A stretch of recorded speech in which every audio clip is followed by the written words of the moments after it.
Eu peço aos irmãos que abram as suas Bíblias em Gálatas, no capítulo 1. Gálatas, capítulo 1. No livro de Gálatas tem algumas dicotomias. O que é uma dicotomia?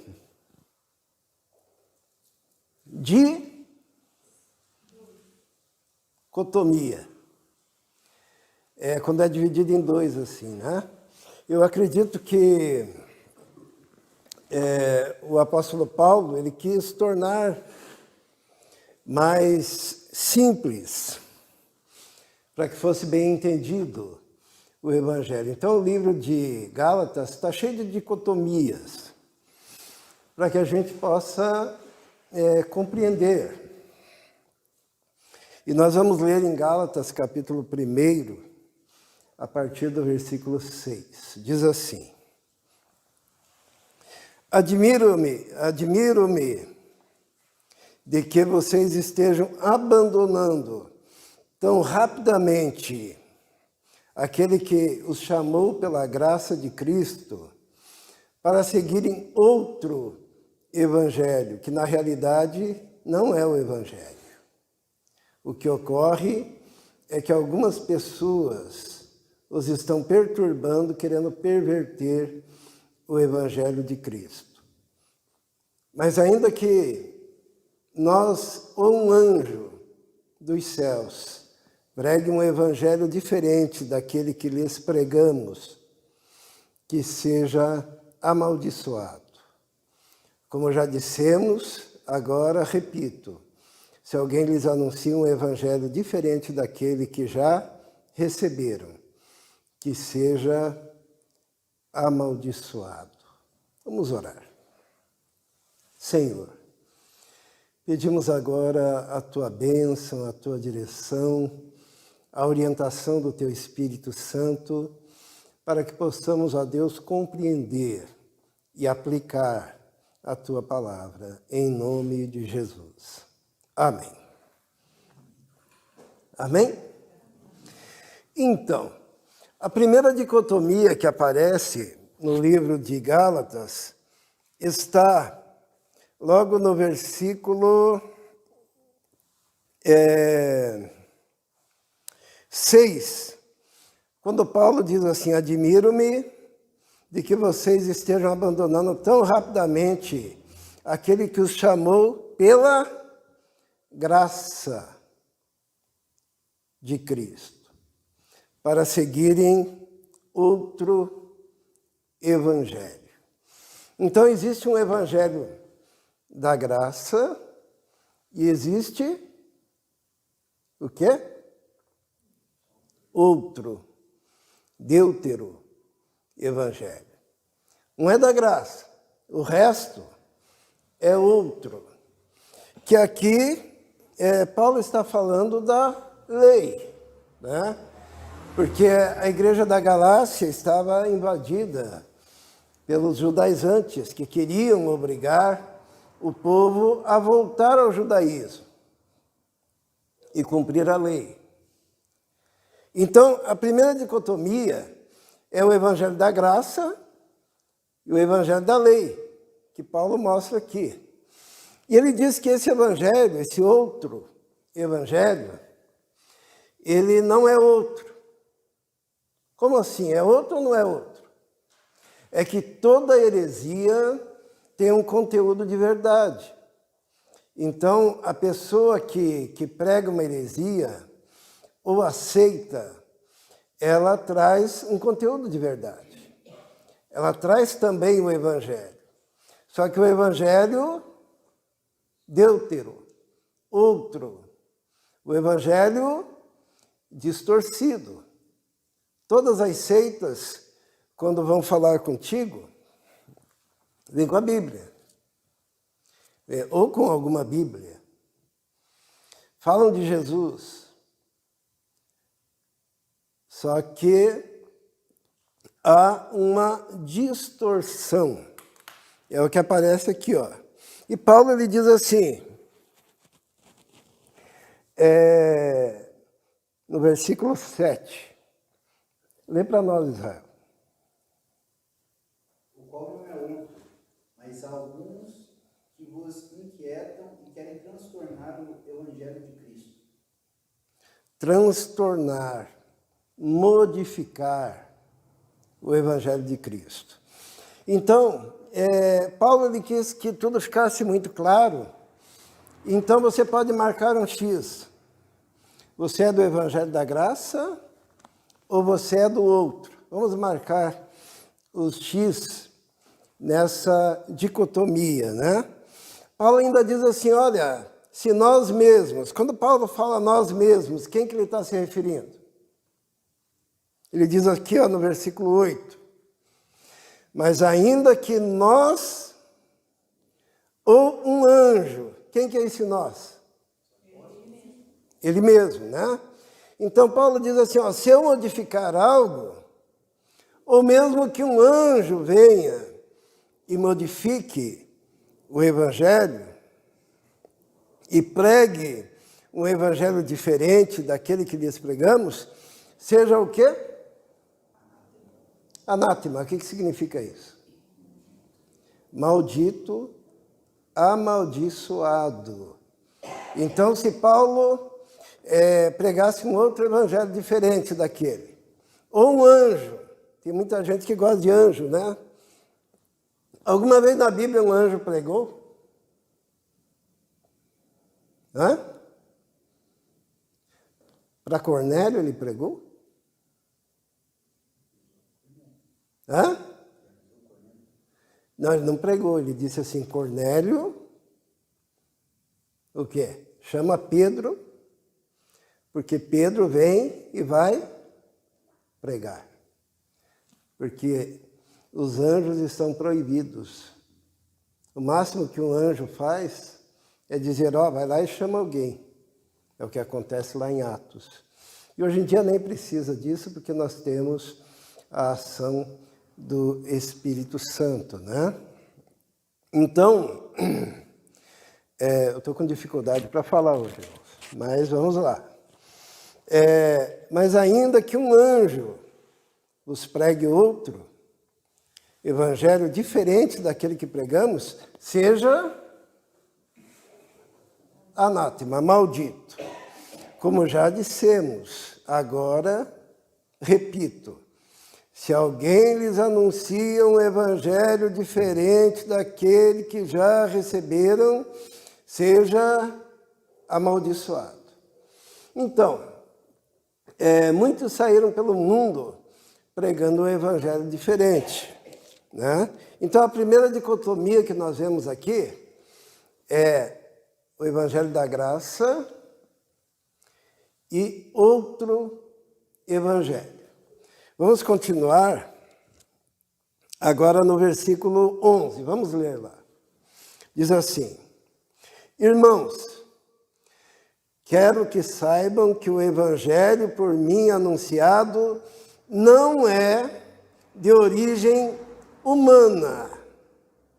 Não o recebi de pessoa alguma, nem me foi ele ensinado, ao contrário, eu o recebi de Jesus Cristo por revelação. Então, a segunda dicotomia é origem humana e origem Jesus. Tá? Marca um xizinho lá. Se você estiver marcando o xizinho na fileira errada, quero lhe dizer que você está sendo enganado. Porque existem evangelhos que são de origem humana, que dependem do homem, dependem de líderes, dependem de profetas. Paulo diz, olha, o evangelho que eu preguei não tem origem no homem. Se o evangelho que você recebeu tem origem humana, é falso. Sabe por que ele deixa tão claro e faz essa dicotomia? Ele fala de forma binária, para você saber se está de um lado ou se está do outro lado. Jesus também era assim. Jesus falou o quê? Jesus falou que tem dois caminhos. Um é largo, outro estreito, né? Não existe essa ideia de que todos os caminhos levam a Deus e que depende do teu grau de entendimento. Se fosse assim, era só deixar burro mesmo, né? Não tem nenhum texto na Bíblia que diz assim, bem-aventurados os imbecis, porque deles é o reino dos céus, né? E tem gente que imagina que seja assim o Evangelho. Depende do seu nível de iluminação. Isto é, quanto mais burro, mais inocente. Quanto mais imbecil, mais salvo. Jesus nunca falou isso. Tem gente que diz, padre, pastor, médium, tudo igual, depende do nível de entendimento de cada um. Não, existem apenas 2 caminhos. Se você estiver no caminho errado, você vai para o inferno. Jesus deixa bem claro. E Jesus ainda diz assim, esforçai-vos por ir pelo caminho estreito, porque largo é o caminho que conduz à perdição. E se o teu evangelho é de origem humana, como é que você sabe se o evangelho é de origem humana? Você depende de um profeta ou de uma profetisa, você depende de um pastor que vai te dizer, né, o que é certo, o que é errado. Não. O teu evangelho tem que ser de origem divina, da revelação, da Bíblia, que você leia e compreenda. Hoje em dia existem muitos evangelhos, né? Existe o evangelho da prosperidade, o povo vem para a igreja para ficar rico, né?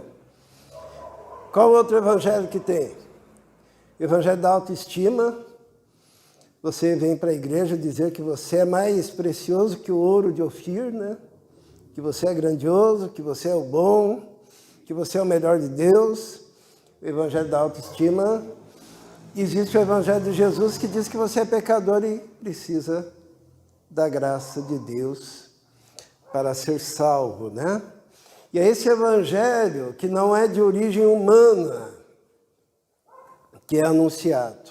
Então, essa é a segunda dicotomia. Vamos ver a terceira, capítulo 3, a partir do versículo 2. Vamos ler lá em Gálatas. Ou você está de um lado ou você está de outro. Se você estiver do lado errado, você está perdido e vai para o inferno. De forma muito clara.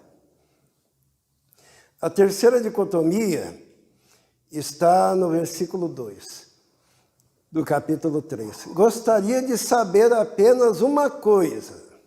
Paulo está falando para a igreja da Galácia.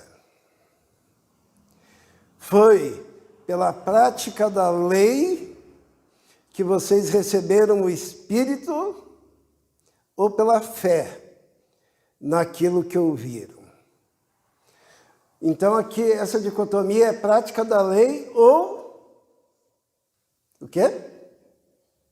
Ou a fé. Então ou você é da fé ou você é da prática da lei. Se você é da prática da lei, você está no falso evangelho, você é maldito, você vai para o inferno, você está condenado. Agora, é pela fé que você recebe o que ali mesmo? O que diz ali? Vamos ler de novo? Gostaria de saber apenas uma coisa. Foi pela prática da lei que vocês receberam o Espírito ou pela fé naquilo que ouviram? O povo de Deus recebeu o Espírito Santo, que é o selo de Deus, pela pregação da fé, e não pela prática da lei. Próxima dicotomia, vamos ler o versículo 3, diz assim: será que vocês são tão insensatos que, tendo começado pelo Espírito, querem agora se aperfeiçoar pelo esforço próprio? Então essa é mais uma dicotomia. Ou você anda pelo Espírito, pela fé, pela graça, ou você anda pela lei, pelos preceitos humanos e pelo esforço próprio. Como que está aí no lugar de esforço próprio? pela carne. Ou você é do Espírito, ou você é da carne. Marca o teu xizinho aí, ó, tá? Porque o povo de Deus não é do esforço próprio. O que diz lá em Gálatas? Ou melhor, em Efésios? Pela graça sois salvos por meio da fé. Isso não vem de vós, é dom de Deus e não vem das obras, não vem do esforço próprio, para que ninguém se glorie. Então, essa dicotomia, ou é do Espírito, ou é do esforço próprio. Vamos, capítulo 3, a partir do versículo 11. Vamos ver mais uma dicotomia ali, mais uma divisão. Paulo diz assim: é evidente que diante de Deus ninguém é justificado pela lei, pois o justo viverá pela fé. A lei não é baseada na fé. Ao contrário, quem praticar essas coisas, por elas viverá. E Cristo nos redimiu da maldição da lei, quando se tornou maldição em nosso lugar. Pois está escrito: maldito todo aquele que for pendurado no madeiro. Isso para que em Cristo Jesus a bênção de Abraão chegasse também aos gentios, para que recebêssemos a promessa do Espírito mediante a fé. A dicotomia aqui é se você é da maldição da lei ou se você é da bênção de Abraão. Paulo deixa muito clara essa dicotomia. Se você está debaixo da lei, você é da maldição, você é maldito. Se você é de Abraão, você é da fé, da bênção de Abraão. Nós já vamos ver o que é a bênção de Abraão. Então marca um xizinho. Se você é maldito ou se você é abençoado com a bênção de Abraão. Vamos continuar. A sexta dicotomia está no versículo 17. Diz assim: quero dizer isto, a lei que veio 430 anos depois não anula a aliança previamente estabelecida por Deus, de modo que venha invalidar a promessa. Pois se a herança depende da lei, já não depende da promessa de Deus. Deus, porém, concedeu-a gratuitamente a Abraão mediante a promessa. Então, a divisão aqui, a dicotomia, se você é da promessa feita a Abraão ou se você é da lei. A promessa feita a Abraão foi feita quantos anos mesmo? Antes da lei? 430, conforme diz o texto. Diz assim: quero dizer isto, a lei que veio 430 anos depois não anula a aliança previamente estabelecida por Deus, de modo que venha invalidar a promessa. Ou você é filho da lei, ou você é filho da promessa. E essa promessa veio 430 anos antes da lei. E nós, que somos filhos de Abraão, nós somos filhos da promessa. E você tem que marcar o X. Você é da promessa ou você é da lei? Vamos continuar no capítulo 4, versículo 4. Mais uma dicotomia. mas uma divisão ali muito clara para você saber de que lado que você está. Diz assim, mas quando, 4:4, mas quando chegou a plenitude do tempo, Deus enviou seu Filho, nascido de mulher, nascido debaixo da lei, a fim de redimir os que estavam sob a lei, para que recebêssemos a adoção de filhos. E porque vocês são filhos, Deus enviou o Espírito de seu Filho ao coração de vocês. E ele clama, Abba, Pai. Assim você já não é mais escravo, mas filho. E por ser filho, Deus também o tornou herdeiro. Qual que é a dicotomia aqui? Ou você é escravo, ou você é filho. Se você é escravo, você é obrigado a servir e obedecer à lei. Se você é filho, você está livre da lei. Tanto que Paulo continua dizendo no versículo 8, vamos ler? Antes, quando vocês não conheciam a Deus, eram escravos daquele que por natureza não são deuses. Mas agora, conhecendo a Deus, ou melhor, sendo por ele conhecidos, como é que estão voltando àqueles mesmos princípios elementares, fracos e sem poder? Querem ser escravizados por eles outra vez. Vocês estão observando dias especiais, meses, ocasiões específicas e anos.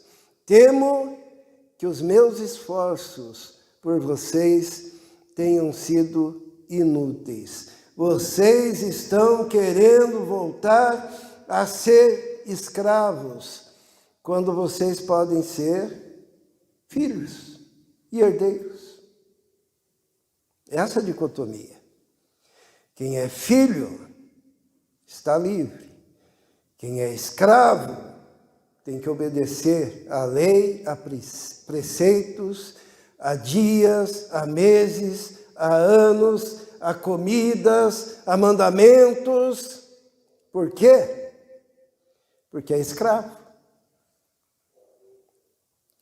A próxima dicotomia está no capítulo 4. Marque um xizinho. Você é escravo ou você é filho? Tá?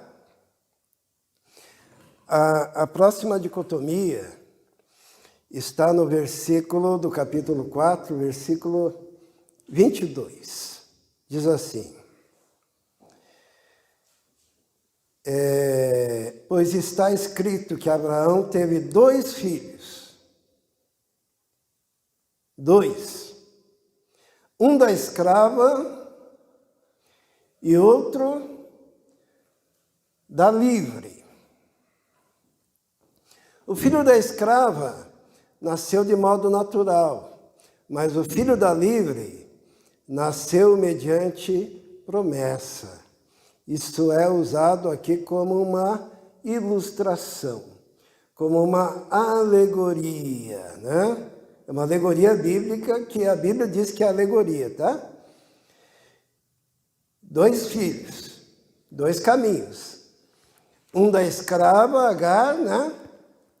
E outro da livre, Sara. Que diz ali? Isso é usado no versículo 24, como uma ilustração. Essas mulheres representam 2 alianças. Ou você é de uma aliança, ou da outra aliança. Que alianças são essas? Hã? Ninguém sabe? 2 alianças? 2 testamentos, o Velho Testamento e o Novo Testamento. Ou você é crente do Velho, ou você é crente do Novo. Você é do Velho Testamento, você é judeu. ou de alguma seita judaica que tem que guardar a lei. Se você é do Novo Testamento, você faz parte da nova aliança. São dois pactos. E daí diz assim, versículo 24. Isto é usado aqui como uma ilustração. Estas mulheres representam duas alianças. Uma aliança procede do Monte Sinai, que gera filhos para a escravidão. O que é a aliança do Monte Sinai? O que aconteceu no Monte Sinai? Moisés subiu o Monte Sinai, Moisés recebeu as tábuas da lei, Moisés recebeu os mandamentos, Moisés desceu do Monte Sinai, entregou os mandamentos ao povo. E se você é filho de Agar, você é do Monte Sinai. Qual que é o outro? Uma aliança procede do Monte Sinai e gera filhos para escravidão. Esta é Agar. Agora olha o versículo 25.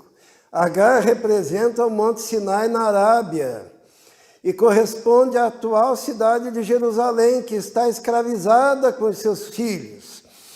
Mas a Jerusalém do Alto é livre, é a nossa mãe, pois está escrito: regozije-se, ó estéril, você que nunca teve filhos, grite de alegria. Você que nunca esteve em trabalho de parto, porque mais são os filhos da mulher abandonada do que daquela que tem marido. E Paulo continua dizendo: vocês, irmãos, são filhos da promessa, como Isaque. Naquele tempo, o filho nascido de modo natural perseguiu o filho nascido segundo o Espírito. O mesmo acontece agora.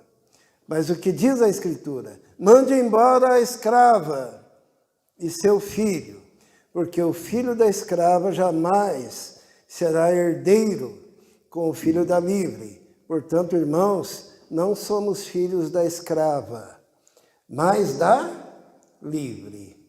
Então, nós somos da estirpe e da descendência de Abraão e Sara, que tem filho da promessa. Este filho é livre. Essa é a dicotomia. Do outro lado, tem aqueles que são filhos de Agar, que são oriundos do Sinai, que são escravos, que têm que guardar a lei. Marque um X aonde você está. De que lado você está? E Paulo continua dizendo no versículo 5. Foi para a liberdade que Cristo nos libertou. Ele continua dizendo: ó, você é da graça, você é da fé, você é da promessa, você é livre, não é escravo, você é filho de Sara, não é filho de Agar. E para a liberdade foi que Cristo veio te libertar. E daí ele diz assim: portanto, permaneçam firmes e não deixem submeter novamente a um jugo de escravidão. Era o que estava acontecendo na igreja da Galácia. Entrou os judaizantes e queriam escravizar o povo, queriam circuncidar o povo, queriam que guardasse o sábado, queriam que parasse de comer certas coisas. E Paulo diz: você é filho da promessa, você é da fé, você é da graça.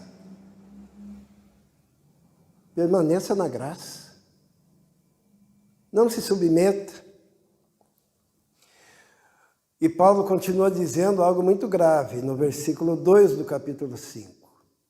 Ouçam bem o que eu, Paulo, lhes digo.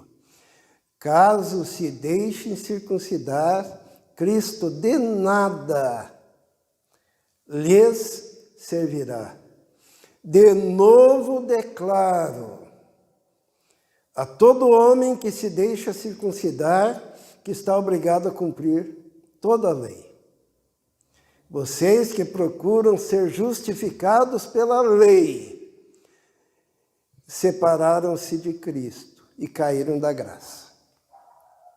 Então aqui nós temos mais uma dicotomia. Aqueles que estão na graça e aqueles que caíram da graça. Quem está na graça está com Cristo. Quem caiu da graça é quem deseja se justificar através do cumprimento da lei. E a Bíblia diz o quê? Que se você escolher um preceito da lei para cumprir, você é obrigado a cumprir todos.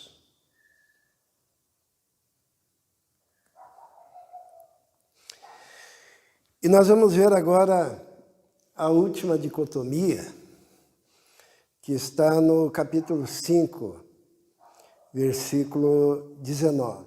Diz assim: Ora, as obras da carne são manifestas: imoralidade sexual, impureza e libertinagem, idolatria e feitiçarias, ódio, discórdia, ciúmes, iras, egoísmo, dissensões, facções, inveja, embriaguez, orgias e coisas semelhantes. Eu os advirto, como já antes os adverti, aqueles que praticam essas coisas não herdarão o reino de Deus. Quem é da carne vai invariavelmente ser inclinado a essas coisas, né? Inimizades, porfias, facções, divisões, desejos carnais. Quem é da carne vai por esse caminho. Agora, quem recebeu Jesus como Salvador e tem o Espírito Santo, tem um fruto nele, que está no versículo 22, diz assim: Mas o fruto do Espírito é amor, alegria, paz, paciência, amabilidade, bondade, fidelidade, mansidão e domínio próprio. Contra essas coisas não há lei. Os que pertencem a Cristo Jesus crucificaram a carne com as suas paixões e seus desejos. Se vivemos pelo Espírito, andemos também pelo Espírito. Na verdade, o que acontece é o seguinte: se você se converteu, o Espírito Santo mora em você. E vai ter uma inclinação no seu coração para produzir esses frutos aqui: amor, alegria, paz, paciência, amabilidade, bondade. Isso daí vai estar te impulsionando, o Espírito vai estar te levando por esse caminho. Se você não nasceu de novo, a tua parte mais forte interior vai ser as obras da carne. Toda religião que não tem Jesus e a graça é uma religião que tenta domesticar a carne.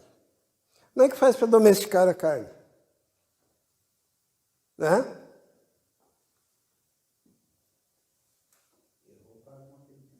Mandamento, penitência, vigilância, obrigatoriedade das coisas. Então, toda religião humana, ela é cheia de preceitos, de ordenanças, de mandamentos, de ordens, para tentar segurar a carne.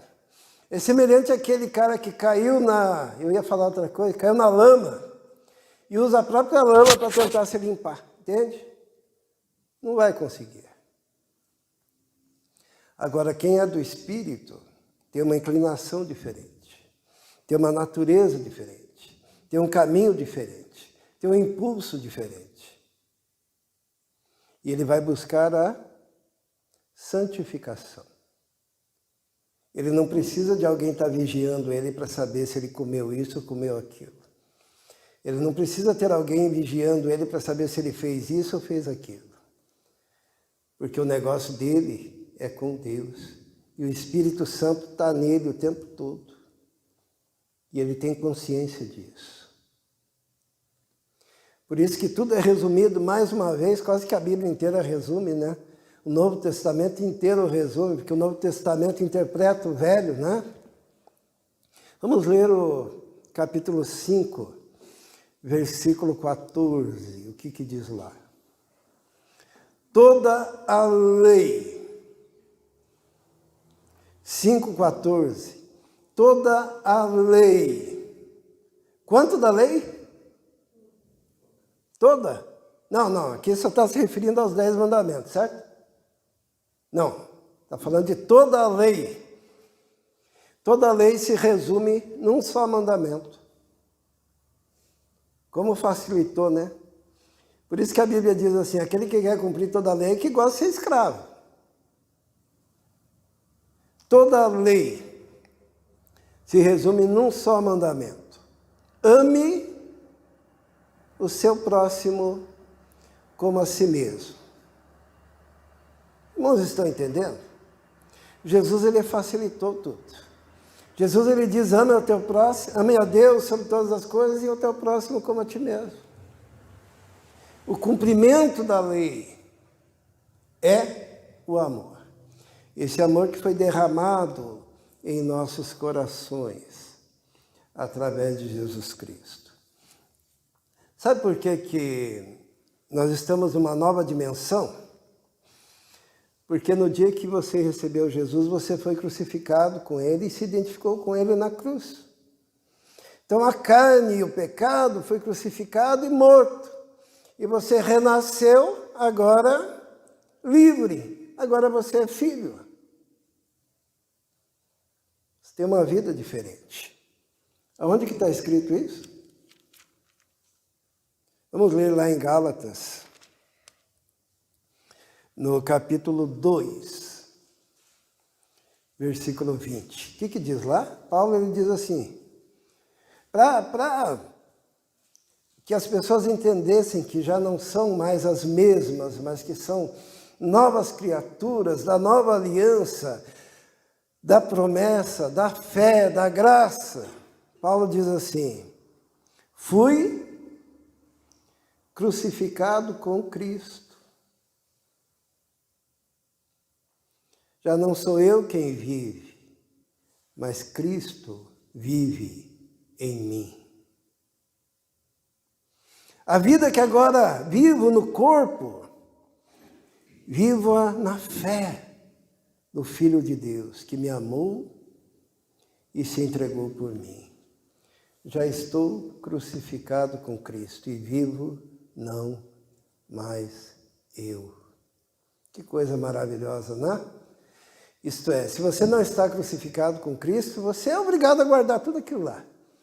Mas se você já se identificou com Cristo na cruz, agora você é nova criatura em Cristo Jesus. Jesus, ele falou, conhecereis a verdade, e a verdade vai o quê? Vos libertará. Agora você é livre em Cristo. Paulo, ele colocou em termos binários, ou é isso ou é aquilo, para que ficasse muito claro e fosse fácil de entender. Tem gente que diz que a Bíblia é difícil de entender, mas não é. A Bíblia foi escrita para uma criança entender. Paulo diz assim, se alguém torcer um pouquinho, seja anátema, né? E sabe como é que se torce o Evangelho? Eu falei que existe o Evangelho da prosperidade, o Evangelho da autoestima, né? Que é aquele que fica dizendo que você é bom, que você é o melhor e tal, que você é precioso que nem o ouro de Ofir. Mas existe um outro Evangelho também, que é falso, que é o Evangelho da adversativa. Então, os universitários, o que é adversativa? Hã? Quando tem uma adversativa na frase. A adversativa é o seguinte: o Marcos é bonito, porém é adversativa. Daí vem o resto, entende? O Gabriel é rico, mas é adversativa, tá? Então, o evangelho da adversativa é o seguinte, esse mais... é brincadeira com vocês, tá? Marcos realmente é bonito, não tem adversativa. Mas, o evangelho da adversativa é o seguinte, ó. Como é que é? Que nem alguém vai perguntar sobre o livro de Gálatas para alguém. E esse alguém, em vez de ler, ele usa a teologia adversativa. Diz, está escrito assim, mas, porém, você não pode ler assim. Por quê? Porque está escrito assim, mas você tem que ver. Será que Paulo não quis dizer aquilo que ele disse? O que os irmãos acham? Será que Jesus não quis dizer aquilo que ele disse? Os irmãos estão entendendo que é o evangelho da adversativa? É o indivíduo que gosta de pegar o texto bíblico, que está claro, e dizer, porém, mas você veja bem, vamos lá não sei aonde. Não vê o contexto. Não, mas aí, vamos lá pense comigo. É o evangelho da adversativa. Paulo, eu fico imaginando, não sei se Paulo pensou isso, né? Eu fico imaginando Paulo assim, pensando assim, como é que eu faço para me livrar dos fariseus adversativos? Que todo fariseu é adversativo, né? Como é que eu faço? Daí Paulo diz, eu vou dar 2 caminhos só. Daí fica fácil, né? Eu vou fazer toda a minha argumentação binária. Ou é de um lado, ou é do outro. Para não ter o adversativo. Porque o adversativo ele usa um espectro teórico grande para confundir e para enganar os estultos. Um outro exemplo de teologia adversativa é aquela que diz assim, olha, é o seguinte, cada um será julgado de acordo com o seu nível de luz, de entendimento. Então lá no céu vai ter padre, vai ter pastor, vai ter espírita, vai ter de tudo, vai ter índio, vai ter não sei o que lá, porque na verdade cada um tem um nível diferente de entendimento. Então só porque o cara não tem o mesmo entendimento, ele não vai para lá. Não vai. Porque lá no céu só vai entrar quem tem Jesus. Quem não tem Jesus não vai entrar. Quem crê num Jesus torcido não vai entrar. Quem ouve um evangelho arrebentado e sujo e crê nesse evangelho sujo, não vai entrar. Quem que vai entrar? Somente quem nasceu de novo. Uma vez, Nicodemos chegou para Jesus e falou assim, mestre, eu sei que o Senhor é do céu, porque ninguém pode fazer os sinais que tu fazes, se Deus não for com ele. Jesus o cortou na hora e disse assim, o negócio é o seguinte, importa renascer. Se você não nasceu de novo, você não vai entrar no reino. Você sequer vai enxergar o reino.